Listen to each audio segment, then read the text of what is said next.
Welcome to Speed Kolor, a podcast and YouTube channel about custom motorcycle culture. Be sure to subscribe and turn on notifications to get all the latest content. You can also follow Speed Kolor on Instagram. We hope you enjoy the show. Patrick, good to see you, my friend. Good to see you, as always. We're back again. Yeah. So, I hope most of you by now know Mr. Patrick Lambie. Patrick is part of Hard Knocks Racing Track Days, which is a racing school and track day rental company school. Okay, good. As well as he's part of Inside Motorcycles. InsideMotorcycles.com now. Yes. Because there is no more magazine there is at no this more time. Print. At this time, Okay. the world of print just doesn't, it's not economical anymore. And you can see that when you go to the store, and there's fewer and fewer magazines. The world of digital is the way to go. Digital is the way to go, they tell us, yes. So, and I'm Bruce, and part of Speed Kolor. Yeah, absolutely.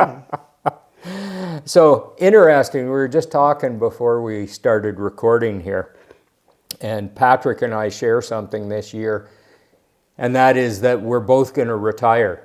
So, Patrick is done Friday, March 28th, and I'm going on Tuesday, September 30th, because I have never known anybody who retired on a Tuesday, and I figured that would be a good thing to do. Yeah. And to clarify, we're retiring from our day jobs.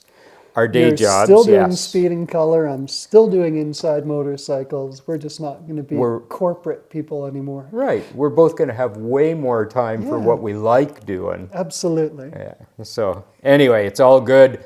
We've both had good careers, both had a lot of fun. And more fun to come. More fun to come. More bikes to build. Anyway, what we wanted to talk about, Patrick and I have been talking about doing this episode for quite a while now. And we wanted to do an episode on helmets. And there are helmet reviews out there. There's lots of them. So if you're wondering about a specific helmet, I know there's a review out there for it. There's got to be. We didn't want to do your typical review. We wanted to talk about helmets more in general and more about, maybe even more about the culture of helmets. And just, like I say, more in general terms about these things. So we're going to get into that, and hopefully you're going to find some value here, but like I say, you're not going to get the typical review. Where would you like to start? Well, I mean, we've got a variety of helmets here. I think, maybe we could start with just kind of the differences in all of these helmets. And, sure. Why don't we do that? Yeah. And again, I think it's interesting anyway. Patrick and I were talking about how I think a lot of motorcyclists have a collection of helmets, and a lot of helmets have, if not a story, at least history behind them. And it's kind of cool that, over time you hang on to these things, and they hang on the wall or sit on the shelf, and hopefully for all of you, they all bring good memories. I know a bunch that are on this table bring good memories for me. So do you want me to start at this end? Absolutely. Okay. Yeah, just let's go. We'll start from probably least protective to most protective, Sure. or close to that, right? Let's do that. This one is one of mine. This is actually Karen's helmet. So this is a half helmet, I think they're typically referred to. Pretty nice. It is a Bell half helmet. I did buy good quality half helmets for her and I. We have matching helmets for on the touring bike. I didn't quite get all the bugs off of this one, but that's all right. And this one is all set up with the microphone and the cord and everything. For on the Ultra, we both plug in and then we have good, clear communication between us. I know a lot of you are saying, why would you do that? But anyway, it's good. We like to talk to each other, and What do you plug into? it works out well. So hers plugs into the side of the tour pack. Okay. And mine plugs in right behind the gas cap Okay. on top of the tank. Harley puts a really nice flap and jack there, and it's weatherproof and everything, and it's nicely done. And I find it doesn't get in my way because it's centered. It's centered on the gas tank. The cord comes down into the gas tank, and my hands That's are out. what I was wondering. So there's nothing interfering with me. And that whole communication system, I knew that I would enjoy the sound system on the road, and I had the extra speakers put in it, and it works pretty well. And I like Yacht Rock, Sirius XM. Okay. I'm going to try that on the way home. And rocking the Yacht Rock on the touring bike. So I knew I would enjoy that. I didn't realize how much I would enjoy the phone. It's so automated. You're driving along and the phone rings and you just answer it and you're talking. And I've talked to people who had no idea I was on a motorcycle. Oh, wow. It's going to, okay. Yeah, So the sound quality. Really good sound quality. Wow. So I do enjoy the, what do we call that? The infotainment system. Yes, the infotainment system. So anyway, that's your typical half helmet. The Bell, and I think we all know that Bell makes pretty good quality stuff. This one has a visor in it. It's a great visor. I need to trim mine a little bit because I find that it does hit my nose occasionally. Okay.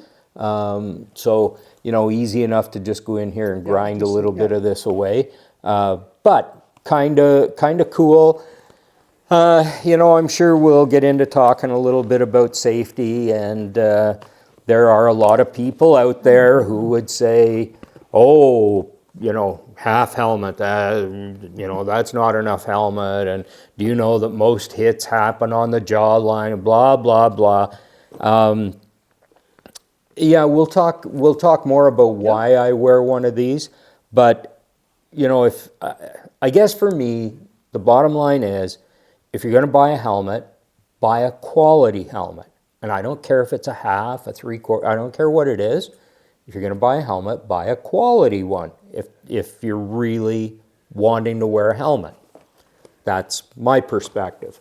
So anyway, that's a half helmet. This is yours. Yeah. So I'm going to let you talk about that one. So this is, I guess if you go from the half helmet, this is the other extreme. Yes. So this is the Shoei, the X15. This is literally their race helmet. This is, if you watch MotoGP or whatever, this is what they're wearing. Okay.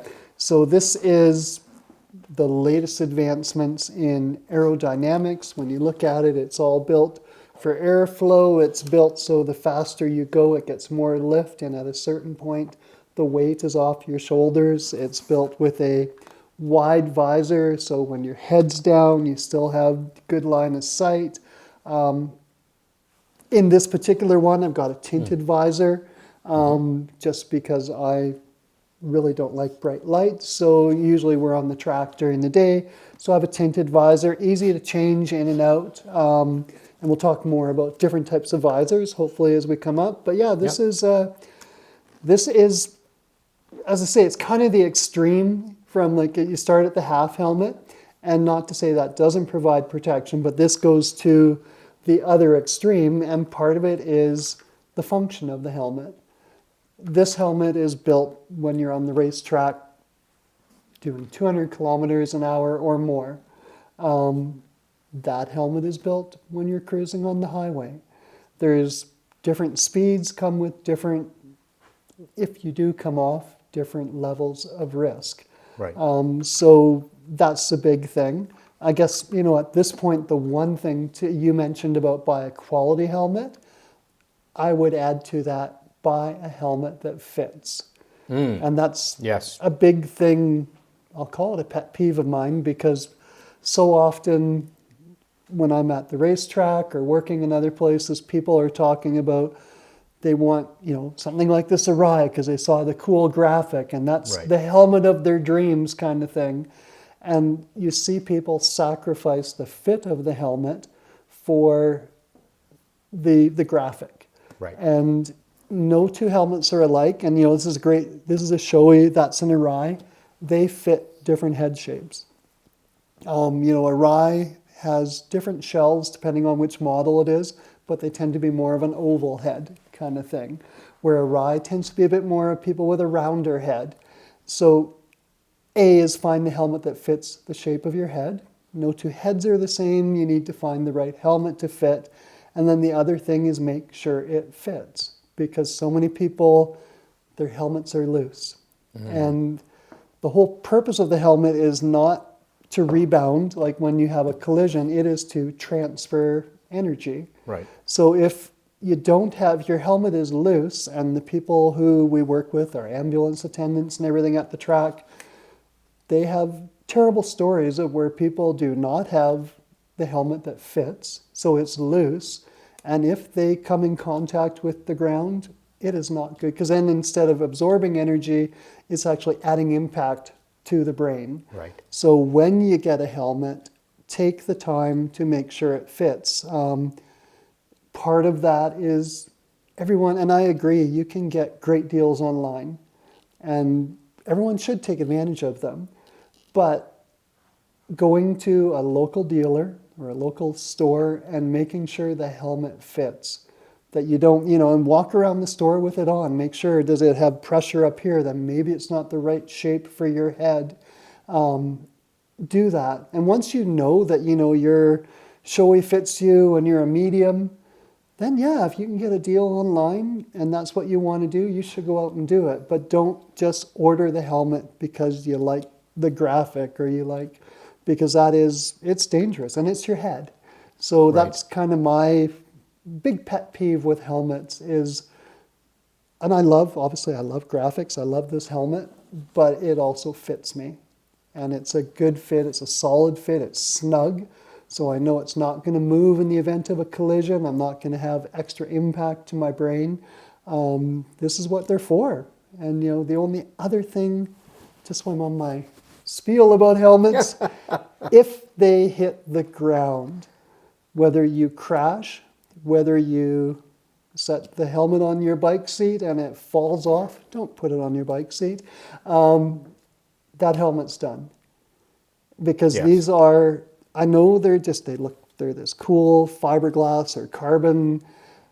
There's a whole bunch of intricate design in here. Right. And something as simple as falling literally from this table to the ground can compromise that. Yeah. And you're not going to know until, unfortunately, you are in an accident whether or not it was compromised. So I know And it's not that they're fragile.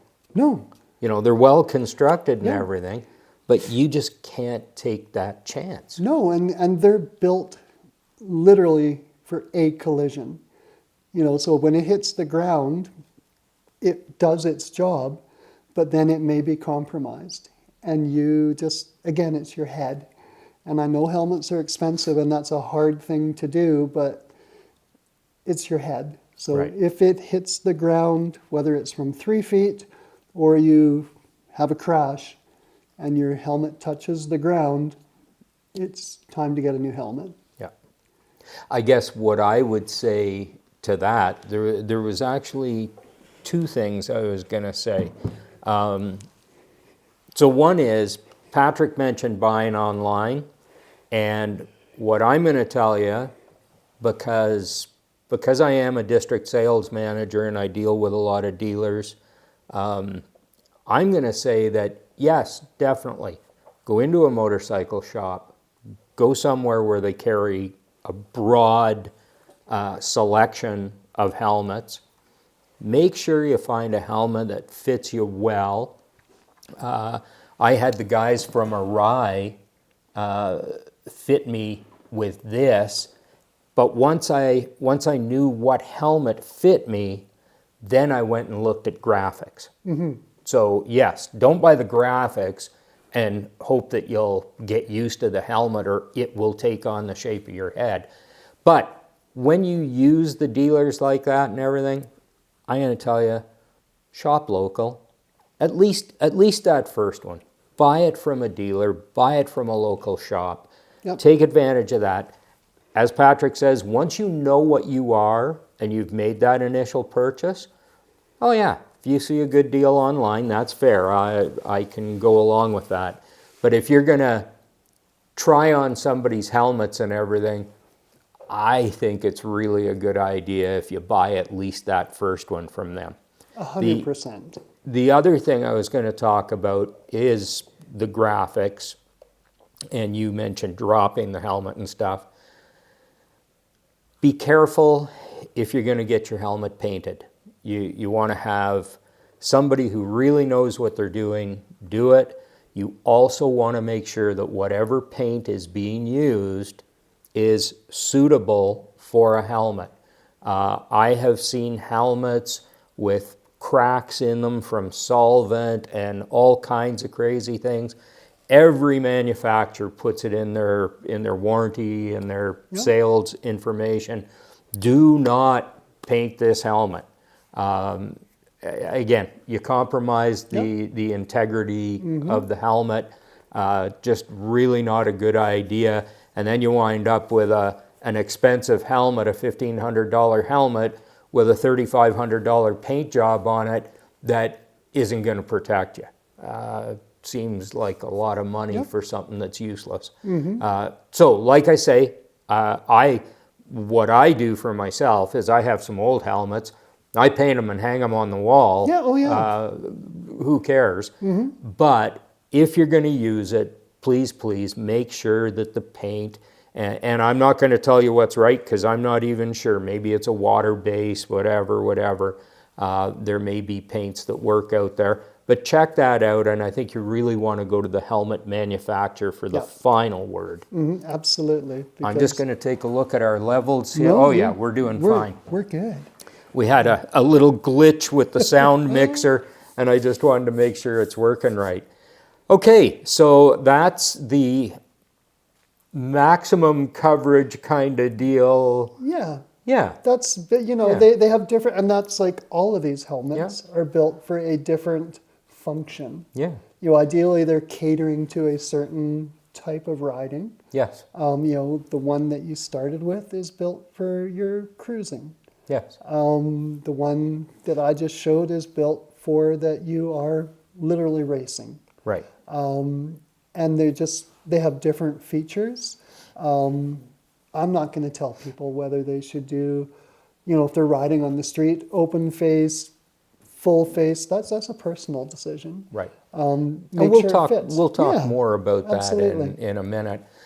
This helmet, an Arai, and again, we're not sponsored by any helmet manufacturer, so we're talking about all kinds of different manufacturers, and we're really not judging much here. I think Arai is known for being a good quality helmet. This helmet has been mine for quite a few years. Probably shouldn't be using it much anymore because what does Arai say, 4 seasons? Yeah, 5? Most manufacturers talk 5. Yeah. So I should probably hang it up one of these days. We talked about the story or the history behind helmets. This one I bought for doing demo ride events. Some of you may know I work for Honda Canada.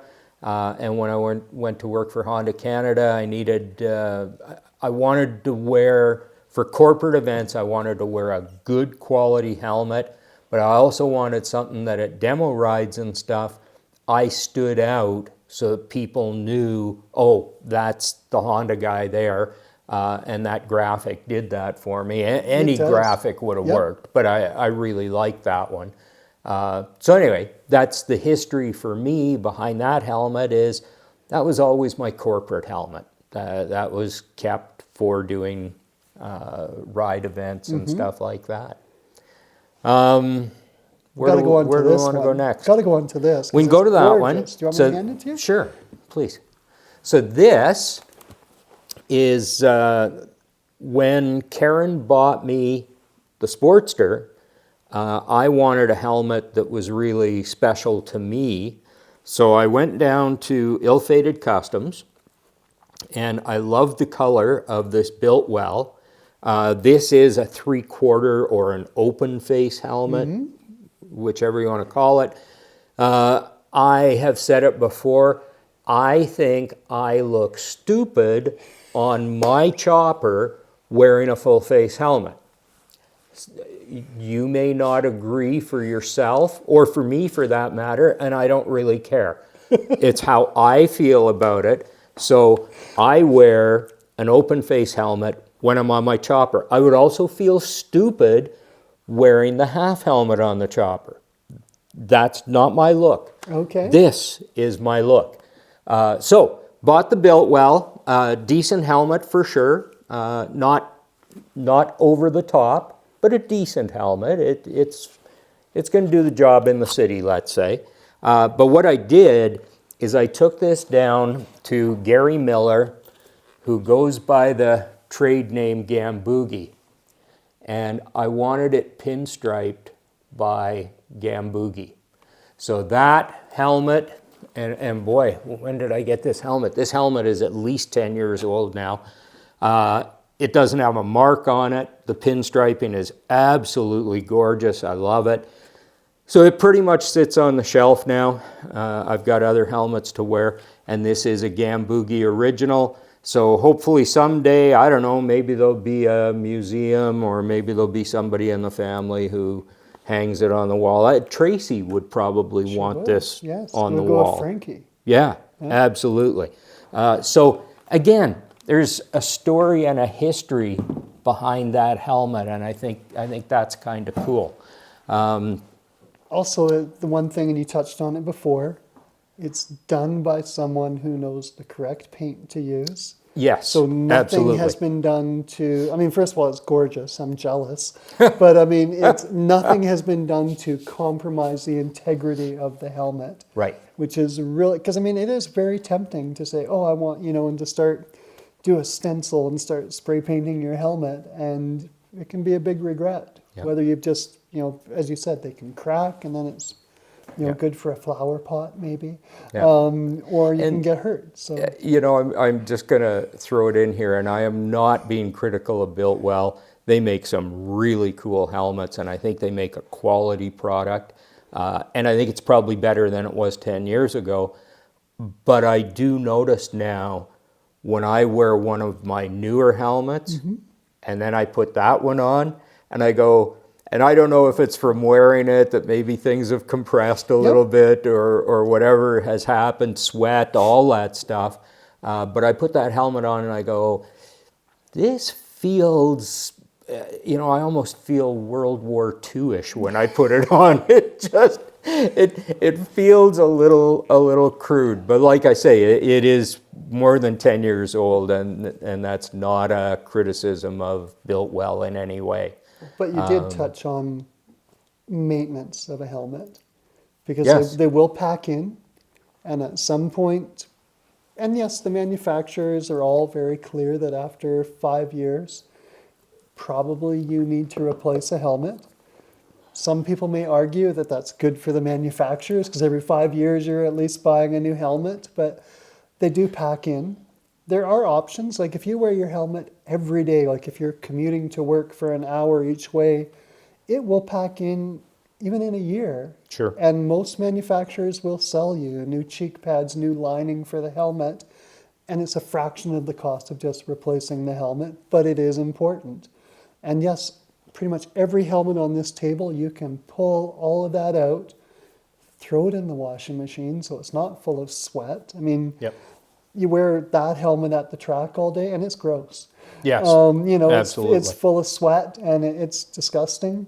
and it's not good for the integrity of the material. So it is important from a maintenance point of view to don't be shy to take the cheek pads and the lining out and clean it. And that's one of the things I was really impressed with the SMKs is they are built to take all that stuff out and clean it. And very practical. I thought that was really good. That, so again, not promoting or endorsing any one helmet. But it's a great segue into this helmet. Sure, yeah. So sticking with the 3/4 or open face design, and this is very much, to me, this is very much a European thing. Oh my, I should get a new one. SMK makes a 3/4 or open face helmet. You will also see these referred to as, for some of the certification, they'll refer to this as a J or a Jet. Now, nobody's ever told me for sure what that means, but I think, and people have told me that I'm probably right, I think what it refers to is that pilots used an open face helmet because they had the mask. Yeah. So this configuration would have been known as a Jet, or like I say, if you look at some certifications, it will say certified J, and I think it's F, JF, and F is for full face, full coverage, and the J. So SMK calls this a retro Jet. Okay. And that Jet refers to this style. Yeah. They must be popular in Europe because SMK makes several different open face helmets, really nice. One of the models is actually quite a bit bulkier, but still has that open face. And I think the kind of riding they do in Europe, a lot of slower. urban, Yeah. I think that's popular probably. This one, the visor's removable, and you still have this nice detail on the side where the hinge is. But I do like the visor. On a built well, you can snap on the bubble, and the bubble is very retro and it's very cool. And you can get the yellow one and the smoked one and all of that. But this I find really nice. Yes. I probably look like a dork when I'm wearing it, but functionally it's so nice that I do enjoy it. Interesting graphics, that's such a cool thing too, that helmet manufacturers now are offering such a variety of graphics and some really cool stuff, some retro, some more current stuff, race stuff, all kinds of stuff. So yeah.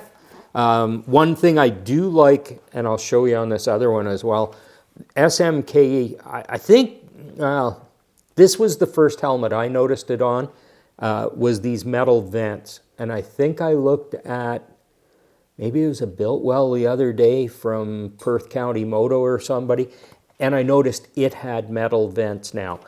I don't remember seeing them before SMK, maybe they were there. Doesn't matter, they're cool.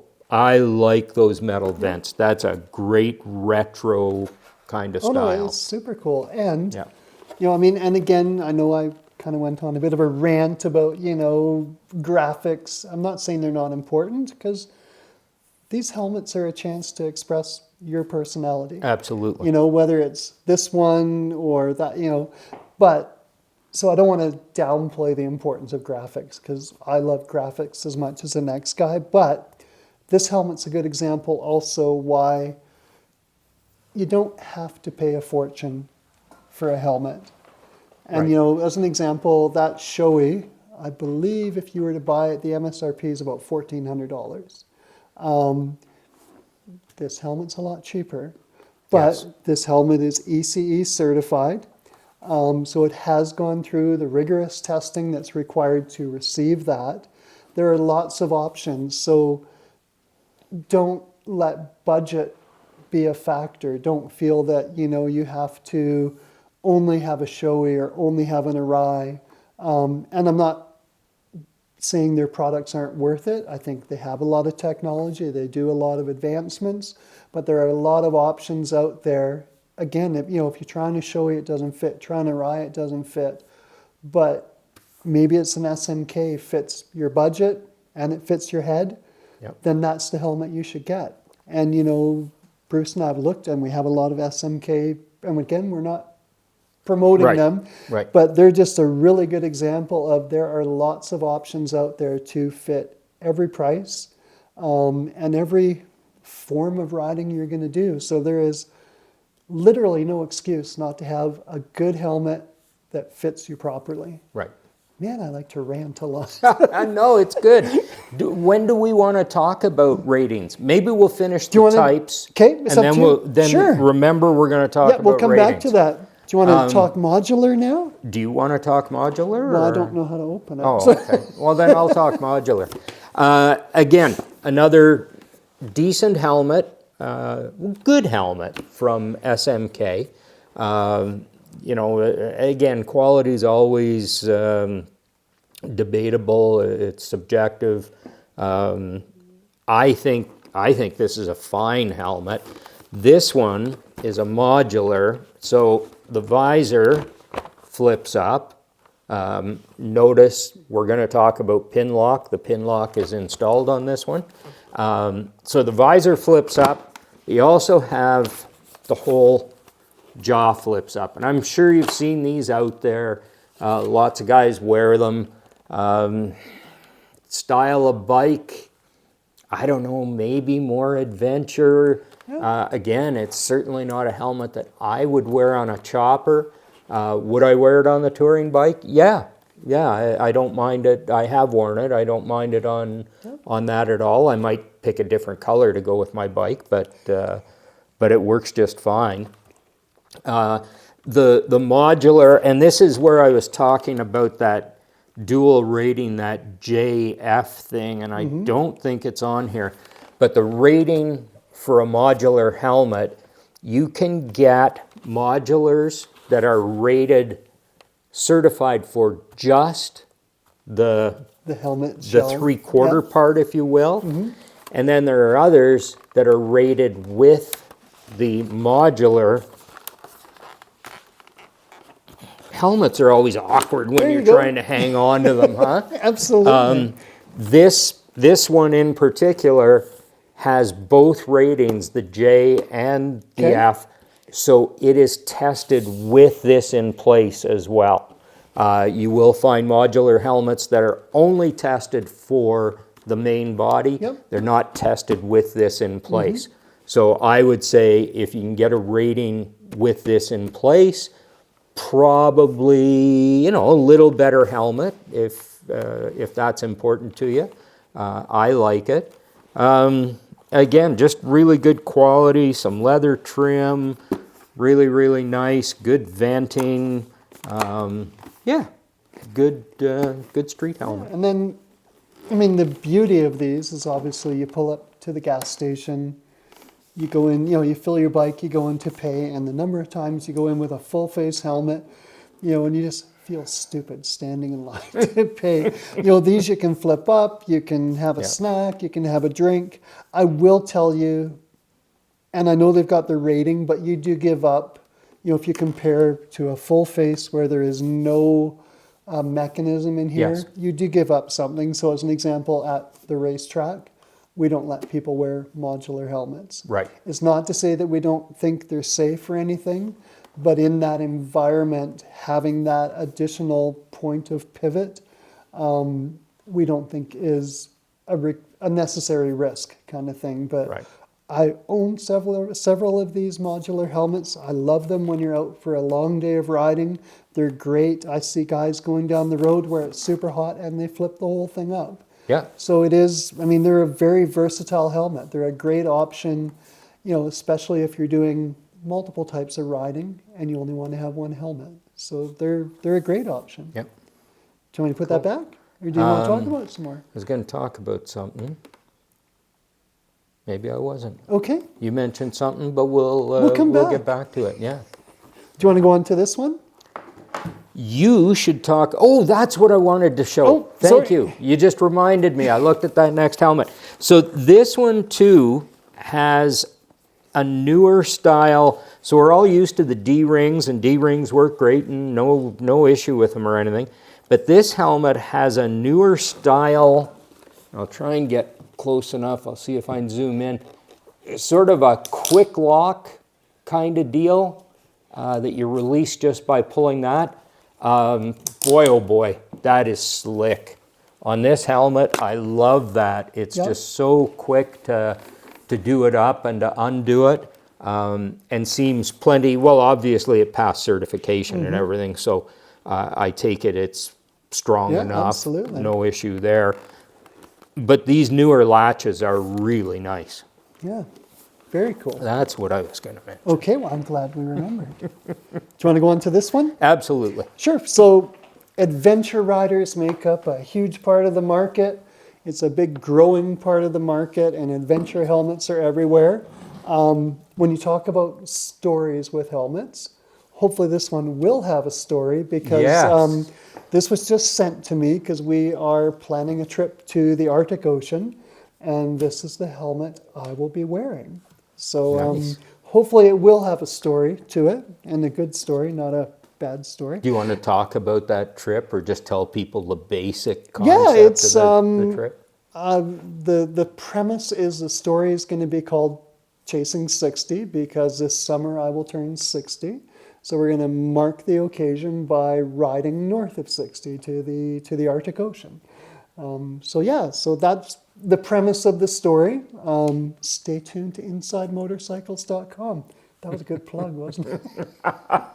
That was excellent. Yeah. So this helmet actually and it's brand new, literally still has the tags in it. This helmet has, first of all, it's your typical adventure helmet in the sense that it's got the beak to keep any roost or anything out of your eyes. Has a visor on it, but also has good ventilation. The typical adventure helmet as a starting point. But this helmet probably is, and like you, I have a lot of helmets. This is probably the most high-tech helmet in my closet right now. It is completely carbon fiber. Right.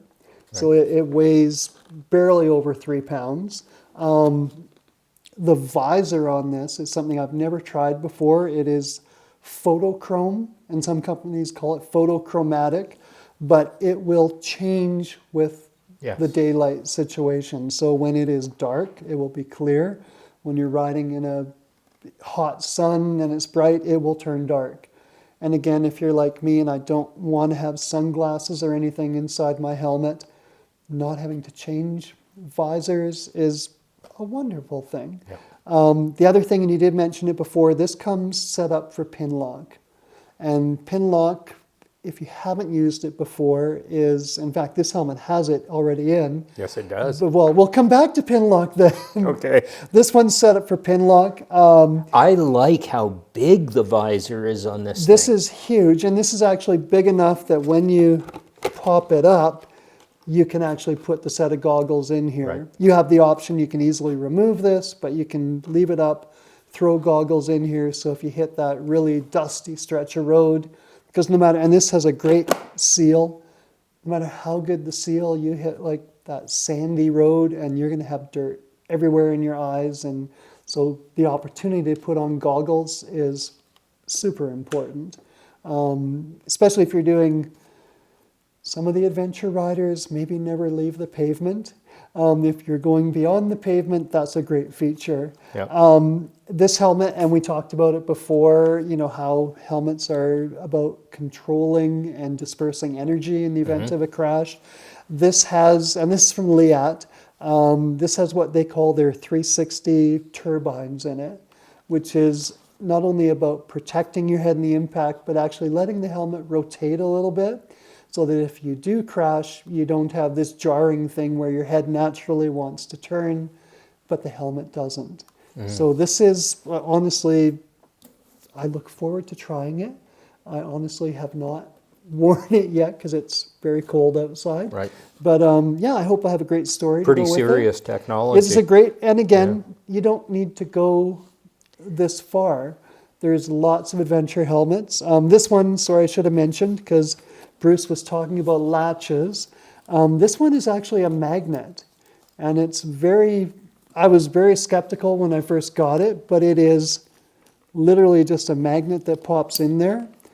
It is solid. You can pull, and then you just pull this, and it Okay, opens. tell me what this emergency use only pull sure. is about. So a lot of helmets, especially like this showy. Maybe just hold Yeah. that up for a second so that we can... So a lot of helmets you will see when you're in the store will have that. So in the event that you are in an accident and you are, being attended to, it's serious enough that you're unconscious or you're being dealt with by, an EMT person or whatever, these allow them to pull out the cheeks without interfering, without moving because they want to keep you stable. They want to keep your neck stable. So a lot of helmets, definitely this one, probably for sure the Arai, have these emergency pulls.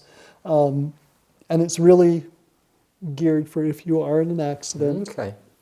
It can be removed without jostling your head, where they definitely want to keep your head stable. So that's the purpose of those. Cool. Nice helmet. It's very nice. As I say, I'm excited. And Where's it made? It is made in South Africa. That's where Liat is based. Yeah, they were kind enough to send me this. So tariff-free. Apparently, for now, I don't know how that's going to work. But yeah, no, so that is, adventure helmets. And again, each one of these is kind of, there's call it form and function. They all have different kind of graphics and everything, but they also have a different function. Right. You wouldn't wear this on the racetrack because your head would get ripped off by the wind. But if you wore something like one of these out on, a dirt road or something, you need this. Right. You need it to protect, it helps with the sun. It also helps with dirt coming at you, whatever. Yeah. So, yeah. You wouldn't wear it on the chopper either because then some big guy would rip your head off and tell you looked like a dork. Oh, come on, you did good. You should try it. And I will say, I'm very envious of Patrick doing this Chasing 60 thing. And if any of you have any ideas, so Chasing 60 won't work for me unless I turn around and go backwards. That's the only way I can chase 60. So I thought about Route 66, but sadly that ship has sailed as well, okay? So we can't go there. So if any of you have any ideas for me of something I can chase, let's be safe and say 68 and on. I would be interested in hearing about it because I don't have any ideas. I'm going to work on that. Okay. We did this one on our Christmas gift giving special. Okay. Yes, we did. Another SMK helmet. This is the retro, full face, the metal. We covered it on the Christmas gift giving, so you can look at all the details there. Nice leather pieces inside. Very cool helmet. Great visor. Comes with pin lock. Just a really nicely detailed helmet. I love the shape and I love a bunch of the graphics that SMK is doing. So, if you've got a cafe racer, a brat, heck, even a chopper bobber, this is certainly retro enough that you could get away with it and good quality helmet. Absolutely. So I will say, this is one of my favorite helmets. I really like that one. Now let's go back to the pin lock, though. Let's talk about that. Or do you want to finish this first? Okay, we'll do that. Then we'll finish this, and then we're going to do pin lock. Okay. And then we'll go on to safety ratings. Okay, got it. So last one here, my helmet, again, because I needed a dirt helmet for doing corporate events, I am not a motocross guy at all. No way. I don't like the dirt. It doesn't impress me. However, for getting on the odd dirt bike, for riding ATVs, and of course even being in side-by-sides. A little awkward in side-by-sides because there's a lot of helmet out front here and everything. But certainly ATVs and dirt bikes, I needed this. So, my history with this, I keep it on the shelf. It has some cool graphics and stuff. And it has the goggles. And it's just, as I head into retirement, it's kind of a nice piece to have around. And absolutely. It certainly did the job while I was doing those events. So that finishes off the types of helmets. I guess we could say quickly that, yes, there's the what do they call those? The German war helmets, and there's pot helmets, and there's all that stuff. And you know what? Knock yourself out. Whatever you like to wear, I'm not going to argue with you. I would like to see you in a good quality helmet, whatever style you choose. But that's just my perspective. And like I say, you're an adult. You can make your own decisions, and you're not going to get any argument here. So on to pin lock first. Sure. Okay. Talk about pin lock. Well, so this one has the pin lock already in. So does the modular. Yeah, okay. They are, especially living in Canada, where going for a ride in the morning can mean that it's cool out, and there is nothing more frustrating than you pull up at that first traffic light, and it's not that you're breathing heavy, but you're breathing, and suddenly if you're wearing a full face helmet, your visor is fogging up.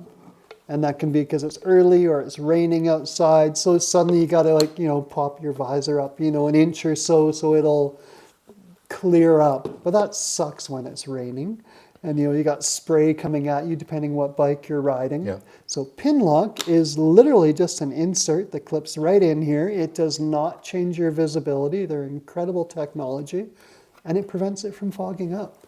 Better than just do this for a second. You're so good at that. I always forget. If you can see this, there's a fine line around the outside edge. That's actually on the inside of the visor. That's the silicone seal of the pin lock shield. So the pin lock, I got to be honest. First helmet I bought that had pin lock, I didn't know what pin lock was, and I was trying to figure out pin lock. What's so special about that? Honestly, I think it's kind of a stupid name, but we'll go with it, okay? The pin lock is that the visor has these little pins on either side. And this extra shield clips on to those, and then the silicone seal sits against the visor. So what you're doing with this, you're making a small air gap there. So you have visor material, silicone seal, little air gap, then your outer shield. If any of you are old enough to remember when cars, Canadian Tire, Harbor Freight, I'm sure sold them, all kinds of stores sold them. Before we had proper defrosters and rear window defrosters, the little wires, that kind of stuff, you could buy these plastic sheets that had a seal, an adhesive seal around the edge, and they usually had a couple dots in the center. And what those did, you put them on your side windows, on your back window, not on your front window, don't do that. But they went on the sides and stuff. And it was exactly this technology. It formed a seal around the edge. You had the glass on the outside, plastic, and an air gap between the plastic and the glass. And that area would not fog up. So it was really cool because the window would have fog all the way around the edge, but where that shield was would stay clean. And, when I put this on, I remembered my dad's car when I was, 3 or 4 years old, and all these crazy plastic things stuck all over the inside of the car. But they work. That technology. They work amazing. And I would, I would almost bet that was used in aviation at one time too. Probably, yes. May even be used today in aviation. Yeah. I'm And not the sure. If fact- anybody knows about that, let us know. The fact that it's, locked in place by pins, I think you're being a bit hard on the name. I think, it's a pretty obvious name to me. I wish the name said more about the function than how it's held in the helmet. But Okay. anyway, Yeah, we'll pin lock, now that I know what it is, I'm okay with it. But yeah. Good. What do you want to talk about next? Let's talk about safety ratings a little Sure. bit, because there's a couple things that we could talk about there. Yep. So your basic safety rating, I think the most basic one out there is DOT. That's right. And I hate to pick on my Biltwell helmet again. That is a DOT helmet. It may be the only one on this table. Oh no, the dirt helmets, the HJC is DOT as well. DOT is not a robust standard. I think it's safe to say it's a fairly basic testing certification. It's okay. It's better than nothing, but I don't think it's one of the better certifications out there. Most things will pass DOT fairly easily. Yep, there's some helmets out there that you go, okay. Yeah, yeah, exactly. So DOT is baseline. The SMKs here, and I don't know about the LEAD. I don't know Yeah, what it's ECE. Yeah. it's ECE as Yeah. well. So ECE is European Commission for something. Yeah, something. Yeah, it's something like that. ECE is actually a pretty good rating. I think Yep. it's accepted as a pretty decent rating. I would suggest that if any of you are interested and have time, go on Google Yep. and look it up. There's some videos about how they test helmets and, hit them with weights and different Absolutely. things come sliding down on there. It's really interesting. But ECE is fairly, what would you call that, vigorous? Yeah, it's or robust. Yeah, Kinda, something like it's a that. standard that is. It is interesting that the retro is ECE 22.05. All the other SMK helmets on this table are ECE 22.06. So what does that mean? Just means that the 2206 is a newer standard. Exactly. How much did it take to go from 5 to 6? Don't know. Why is the retro only at 0.05? Probably because they just didn't have the testing done last year when I got this particular helmet. Yeah, so it's just Snell does the same thing. Their rating moves up. I think possibly other than does DOT have a? No, DOT I don't believe has a date code or anything. they don't have any kind of a certified code And number. The Shoei should have a Snell thing. I don't know what they're up to now. There'll be 20 something. Are they Snell? Yeah, should be on there. I'm my sure God. they are. If I'm wrong, we're going to have to redo this. Yeah, so it's Snell and ECE 2206. Right. And it's got an R2206. So it's, just again, different expectations and it matches the intended use of the helmet. Yes, and intended use. I wonder what the R stands for. It could be race. I'm going to go with race just because it Yeah, makes I me like feel fast. I like race. But that brings up an interesting topic too, in that, and probably Simpson would be the best company to use for this example. Simpson makes a lot of race helmets. Yep. For NASCAR, I believe. Don't hold me to that. I know for sure NHRA Simpson's very common, and I'm sure there's lots of other motorsports. But the testing and the rating for cars is quite different than for motorcycles. Yep.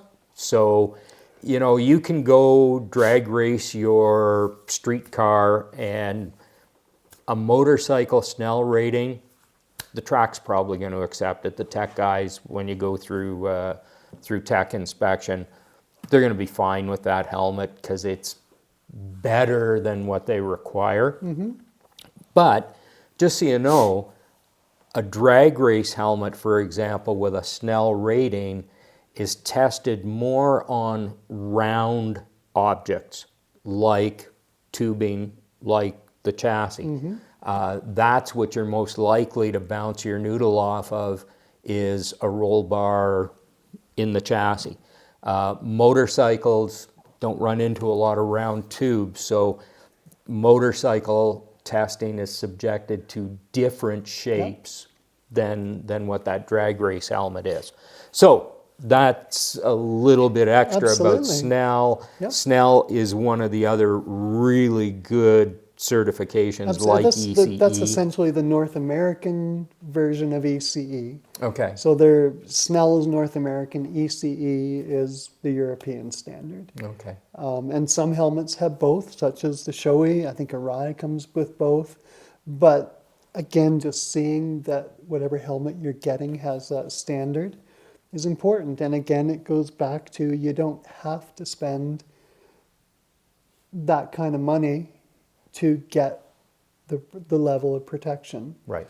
I mean, it's just get what helmet, again, fits and what fits the purpose of what you're doing.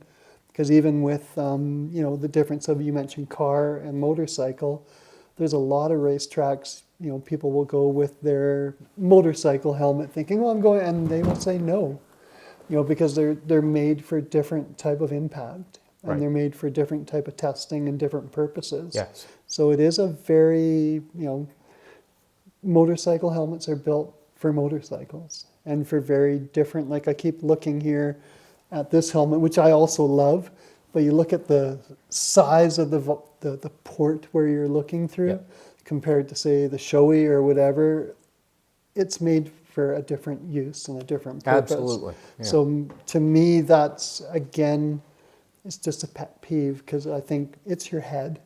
Yeah. Take the time to get something that fits properly, not only your head, but fits what you're going to use it for. Right. That's just, and if you're taking, your girlfriend or your boyfriend out for a ride kind of thing, don't just give them whatever helmet on the shelf kind of thing, because, that's incredibly dangerous if, they're wearing this loose helmet or too tight a helmet and, you happen to crash. Yep. It's really important. It's not something to be, taken lightly. Yeah, in some cases, almost worse than nothing. Yeah. You're just creating more risk. Absolutely. Like a loose helmet will, what the ambulance people we work with says, it scrambles your brain. Right. And it's so, yeah. So, and you were just saying, pick what you're going to do with it. Select a helmet that works for you. And that kind of takes us back to something we talked about as we went through the different types. But, I've talked to a lot of people who ride, and I like to ask people, what do you wear for a helmet? For myself, I have a variety, and I find a lot of motorcyclists do. On the touring bike, I love a half helmet because I can hear my sound system without having to have earbuds or anything. And I'm going to tell you, I'm not a big fan of earbuds. I'm not a big fan of speakers in the helmet, because if you're wearing a full face helmet and you've got the earbuds in and you've got the tunes cranked, you are really in your own world. And I get that this should be fun and enjoyable and everything. And if that's the way you rock, good for you. For me, I like the half helmet because I can hear my sound system, but I can hear that car coming up beside me. I can hear the tires on the road. I can hear the birds in the trees driving up to Jasper, riding up there. I can hear nature. I can hear the things that I'm out there to enjoy. So I know that a half helmet is not as protective as as a full face helmet. I get it. I know that. But again, I'm an adult and I can weigh the risk of, okay, how many motorcycles are on the road? Of those motorcycles, how many are involved in an incident? Of those, how many have an impact between head or helmet and something? And of those, how many of those hits happen below where the half helmet would stop?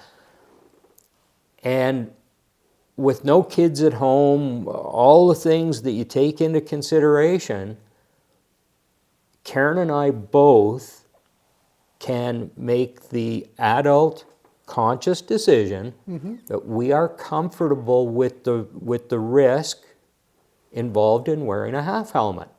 And we should be able to make that decision.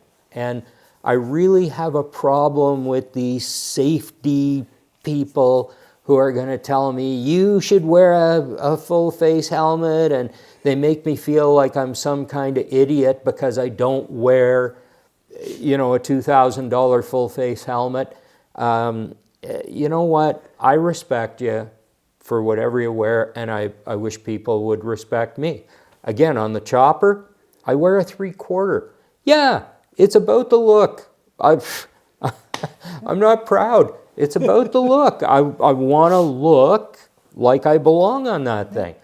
So I wear the 3/4. Again, I've weighed the risks. I know what I'm in for, and I'm okay with that. Talked to a fellow 2 nights ago at the Vintage Japanese Motorcycle Club meeting. This guy has been riding for 40 some odd or 50 some odd years, made his way up to gold level certified instructor.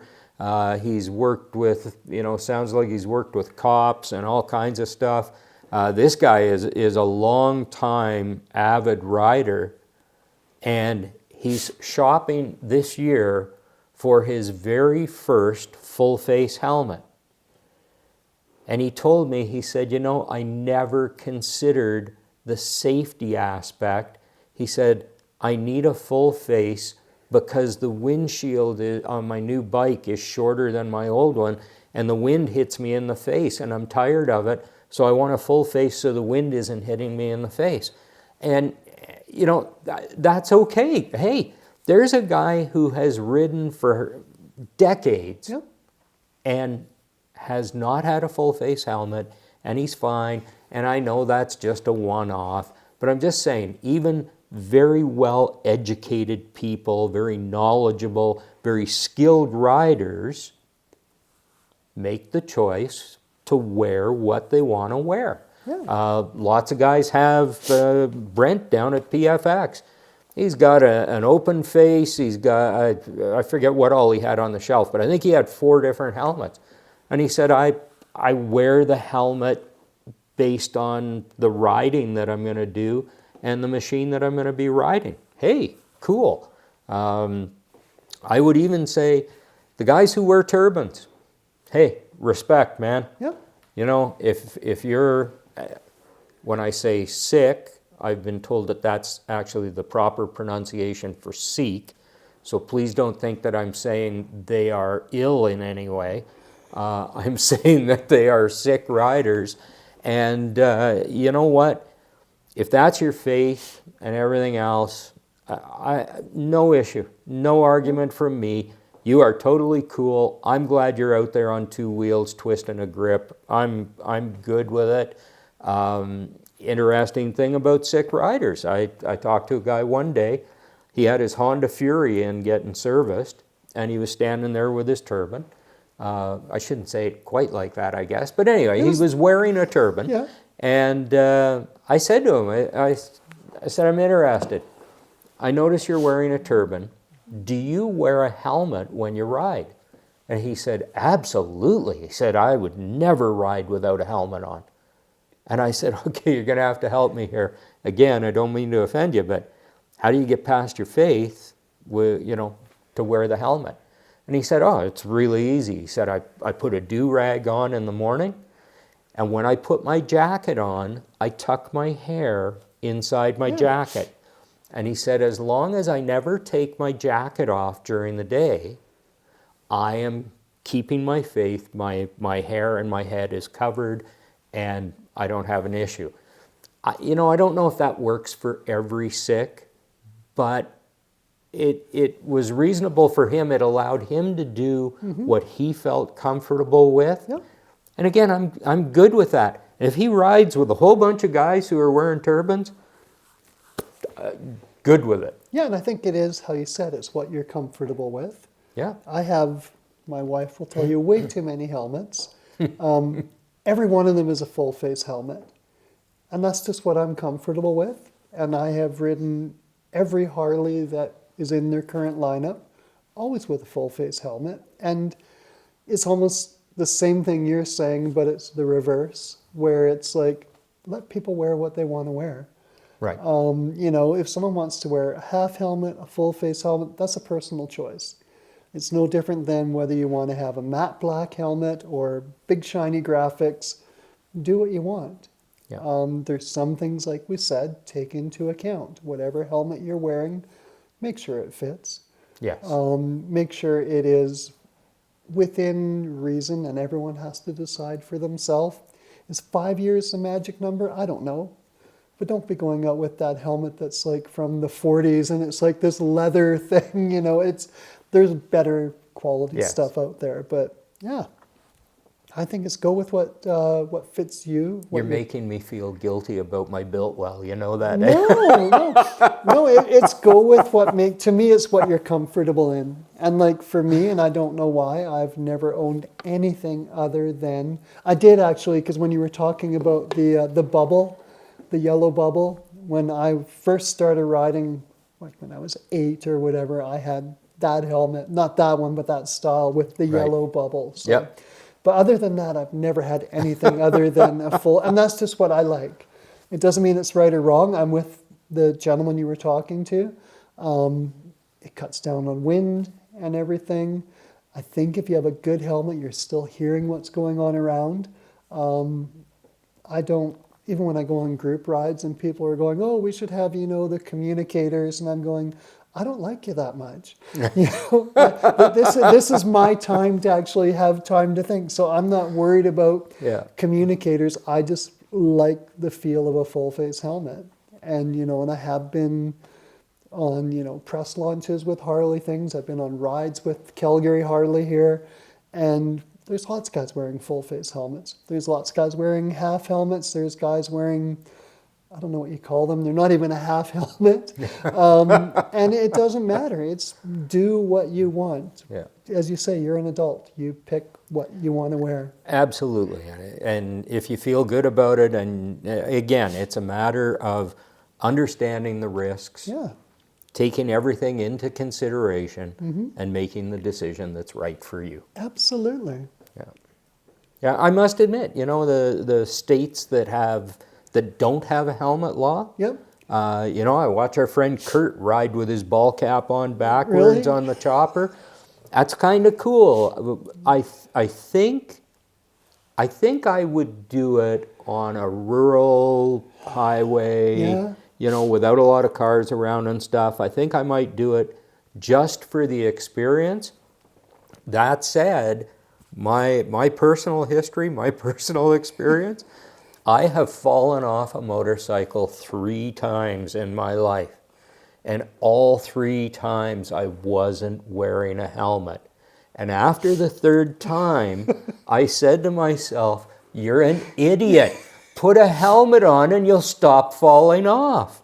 So that's my reasoning for wearing a helmet is I'm really not worried about hitting my head. I just seem to fall off if I don't have one on. So that's my deal. And I've fallen off a lot more, multiples of that.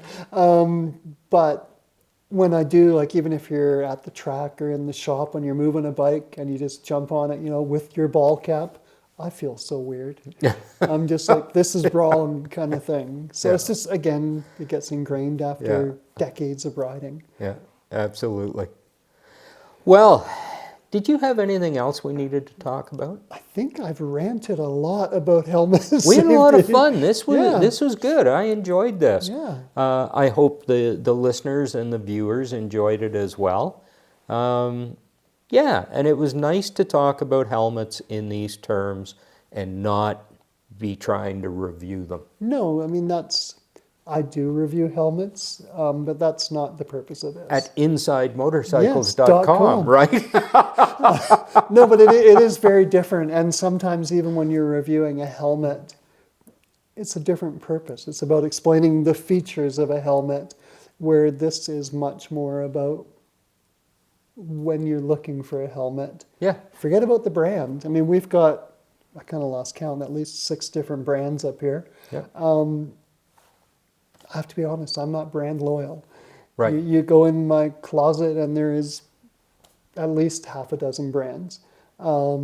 It's about find a good quality helmet that's going to work for what you need. I'm comfort and function loyal. Yeah. Yeah. Absolutely. That's That's where a I'm great way at. to put it. Yeah.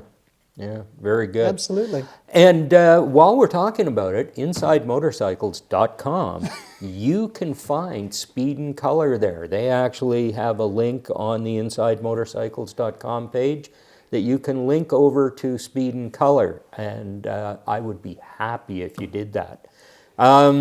Patrick, thank you so much. Thank you, sir. Lots of fun. We're going to have Always. to find something else to talk about. Gloves are up next. Gloves, there you go. We'll talk to the gang down at Odin Manufacturing. Oh, there goes a battery. We're out on that camera, so I'll look at that one over there. Hey, thanks for being here. Thanks for watching. Speed Kolor, build stuff. Lots of episodes out there. We're trying to keep up. I appreciate you guys so much. Please subscribe. Give us... hopefully give us a thumbs up. Leave us a comment. If you got something to say, hey, we're here to take it in, and you won't offend us or anything. Tell us what you really think. That's it. See you again in 2 weeks. Don't forget the Instagram page. And yeah, we'll see you later. Thanks.